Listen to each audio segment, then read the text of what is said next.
Hello students, कैसे हैं आप स्टूडेंट्स। मैं आशा करता हूं आप लोग सभी अच्छे होंगे, स्वस्थ होंगे। स्टूडेंट्स, आज हम अपना एक्सरसाइज 3.3 का काम आगे बढ़ाते हैं। तो एक्सरसाइज 3.3 में स्टूडेंट्स क्वेश्चन नंबर 10 को मैंने लिया है, जो दूसरी बुक में क्वेश्चन नंबर G1 पे, क्वेश्चन नंबर जी का फर्स्ट पार्ट है ये इसमें लिया गया है।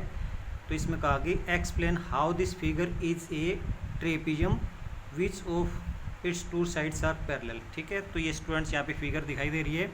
तो इस फिगर में इसको एक्सप्लेन करना है कि ये किस तरह से एक ट्रेपीजियम है और इसमें कौन कौन सी साइड्स हैं वो पैरेलल हैं। ठीक है, तो इन फिगर या ये क्वाड्रिलेटरल तो है ही, तो इन फिगर कर देता हूँ। इन फिगर आंसर अपना यहाँ से लिखना स्टार्ट कर देते हैं।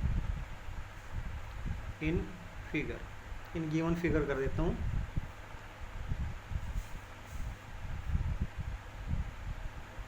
गिवन फिगर में क्या है, यहाँ से हमने रखा कि angle M plus angle L, angle M plus angle L is equal to 180 degree. ठीक है, यहाँ से देखा M और L देखा तो ये कितना 180 डिग्री। ठीक है, but these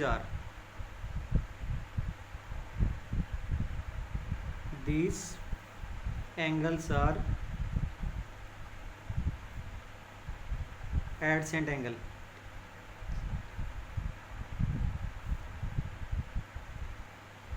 angles of quadrilateral.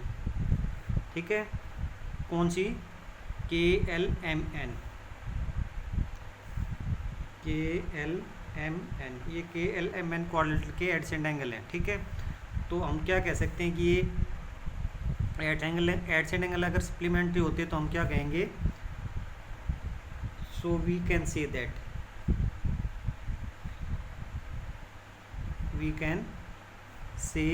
that NM parallel to KL, NM parallel to KL, NM है वो KL के पैरेलल है। ठीक है, NM और KL पैरेलल होगी तो दो साइड, यानी दो साइड का एक पेयर बन गए। एक पेयर अगर पैरेलल है तो हम कम से कम उस क्वाड्रिलेटरल को क्या कह सकते हैं? ट्रेपीजियम। ठीक है, तो हेंस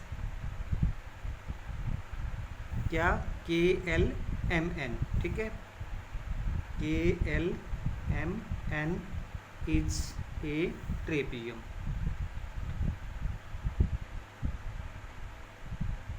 ए ट्रेपीजियम। ठीक है, एक ट्रेपीजियम है ये। इसमें यही पूछा था कि भाई ट्रेपीजियम है तो कैसे इसको एक्सप्लेन करना है और फिर कौन कौन सी साइड्स पैरेलल। तो साइड्स मैंने बता दी NM और KL, NM और KL साइड पैरेलल हैं। और ये ट्रेपीजियम क्यों? क्योंकि हमने NM और KL साइड को पैरेलल कर दिया। अपोजिट साइड का वन पेयर अगर पैरेलल है तो वो क्या है? आपका ट्रेपीजियम है। ठीक है, और ये पैरेलल क्यों है? क्योंकि ये एंगल और ये एंगल दोनों कितने के? 180 के। अगर एडसेंट एंगल आपके 180 के हैं तो लाइन आपकी क्या रहेंगी? पैरेलल रहेंगी। ठीक है, तो इस तरह से हम इसको एक ट्रेपीजियम बता सकते हैं। अब स्टूडेंट्स हम अपना नेक्स्ट क्वेश्चन देख लेते हैं। तो नेक्स्ट क्वेश्चन में क्या है? ये क्वेश्चन नंबर 12 है और दूसरी बुक में क्वेश्चन G का थर्ड पार्ट है ये। ठीक है, तो इसमें हम लोग क्या करते हैं? Find the major of angle P, major of angle P। तो स्टूडेंट्स ये आपका एंगल P है, इसका मेजर आपको बताना है। ठीक है, एंड एंगल S, P का और S का, ये जो दो एंगल है इनका मेजर आपको बताना है। If SP parallel to QR, SP और QR जो है वो पैरेलल हैं इन फिगर। ठीक है, इस फिगर में if you find measure of angle R, ठीक है, measure of angle R is there more than one method to find measure of angle P। तो एक एंगल जो ये P एंगल, इसको फाइंड आउट करने के एक से ज़्यादा तरीके हो सकते हैं कि नहीं, इस तरह से इसमें डिस्कस करना है। तो स्टूडेंट्स हम लोग क्या करते हैं? यहाँ से सबसे पहले हम लोग अपना ये इसमें बॉक्स आपका दे रखा है, यहाँ पे ये बॉक्स इसमें दिया हुआ है। तो सबसे पहले मैं आंसर अपना लिखना स्टार्ट कर देता हूँ यहाँ से। तो यहाँ से जब आंसर लिखते हैं तो स्टूडेंट्स इसमें क्या करना पड़ेगा आपको? यहाँ से देख लेते हैं। तो सबसे पहले एंगल R है वो 90 डिग्री का है। Angle R is equal to 90 degree, ये इसमें स्टूडेंट्स दिया हुआ है। एंगल R है वो 90 डिग्री का इसमें दे रखा है, ये इसमें फिगर में ही दे रखा था। और उसके बाद ये आपका Q जो है वो 130 का दे रखा है, angle Q is equal to 130, ठीक है, ये भी गिवन है। एंगल R और Q ये दोनों हो गए। उसके बाद ये दे रखा है SP parallel to QR, SP और QR पैरेलल है, ठीक है, तो SP पैरेलल टू QR, ठीक है, तो SP पैरेलल टू QR है, तो हम लोग क्या करेंगे, यहाँ से हमारा एंगल R और S, angle R plus angle S is equal to 180। R और S आपके कितने रहेंगे, आपके 180 के रहेंगे, क्योंकि ये लाइन जब पैरेलल है तो ये कैसे एंगल बनेंगे आपके, को इंटीरियर एंगल या consecutive interior angle, because angle R and angle S are consecutive interior angle. ये एडसेंट एंगल भी इनको बोल सकते हैं हम लोग, ठीक है। तो आर का हमें पता है, आर कितना है यहाँ से 90 का, तो 90 प्लस यहाँ पे कर देता हूँ 90 प्लस, और एंगल दूसरा क्या है एस, यहाँ पे एंगल एस कर दिया, इज इक्वल टू 180। तो एंगल एस कितना आ जाएगा स्टूडेंट 180 और माइनस 90, तो is equal to 90 degree. Angle S आपका 90 डिग्री का आ गया। तो पहले तो एंगल एस की बात की, तो एंगल एस हमने बता दिया, एंगल एस 90 डिग्री का आ गया, ठीक है।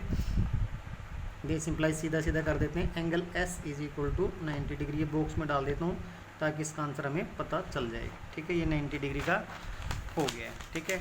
उसके बाद स्टूडेंट्स हम लोग क्या करते हैं, अब हमें एंगल अपना पी निकालना है, ठीक है, एंगल पी निकालना है। तो पी निकालने का सीधा सीधा तरीका क्या है, एक तो तरीका ये हो गया कि ये लाइन और ये लाइन आपकी पैरेलल है, ठीक है, तो इस एंगल का और इस एंगल का सम कितना आएगा आपका 180 आएगा। एक तो ये तरीका है, ठीक है, तो हम लोग इसी से कर लेते हैं, एंगल पी और ये प्लस एंगल क्यू। तो हम लोग क्या करते हैं, angle P plus angle Q is equal to 180, ठीक है। ये कैसे एंगल है, एडसेंट एंगल है, ये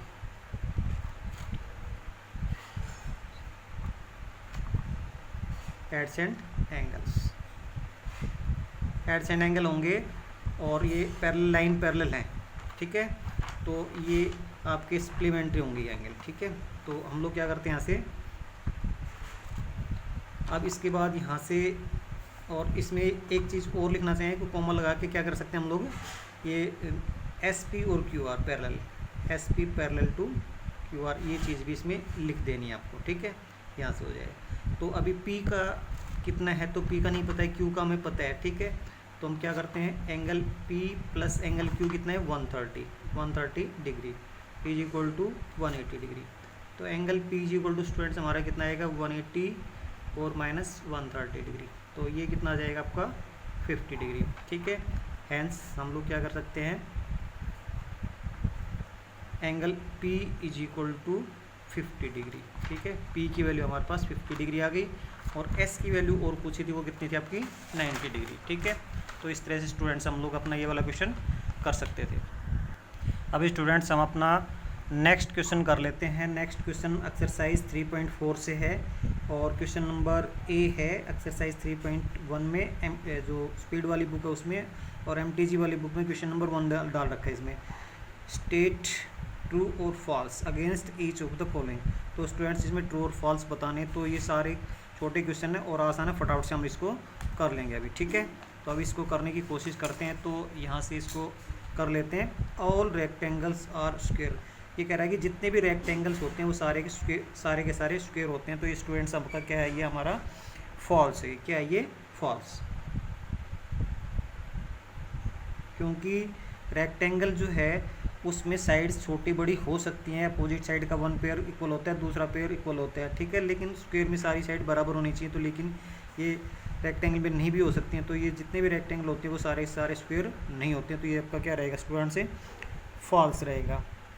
दूसरा हम देखते हैं, ऑल रोम्बसिस आर पैरेललोग्राम, जितने भी रोम्बस होते हैं वो पैरेललोग्राम होते हैं, बिल्कुल सही है। तो ये आपका क्या रहेगा, ट्रू रहेगा, ठीक है। जितने भी रोम्बस होते हैं के सारे पैरेललोग्राम होते हैं, रोम्बस को हम पैरेललोग्राम कह सकते हैं, लेकिन पैरेललोग्राम को रोम्बस नहीं कह सकते। तो ये बात बिल्कुल ट्रू है।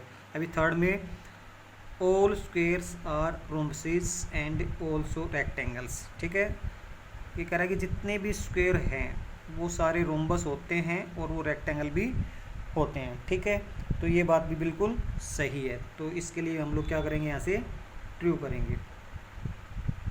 ठीक है, चौथे नंबर पे क्या है, यहाँ से all squares are not parallelogram. ठीक है, all squares are not parallelogram, ये बिल्कुल गलत है, ये फॉल्स है।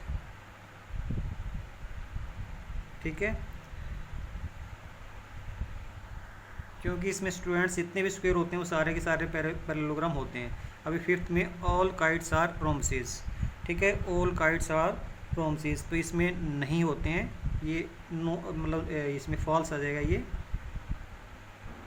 फॉल्स आ जाएगा। आगे ऑल रोम्बसेस आर काइट, जितने भी रोम्बस होते हैं वो काइट होते हैं।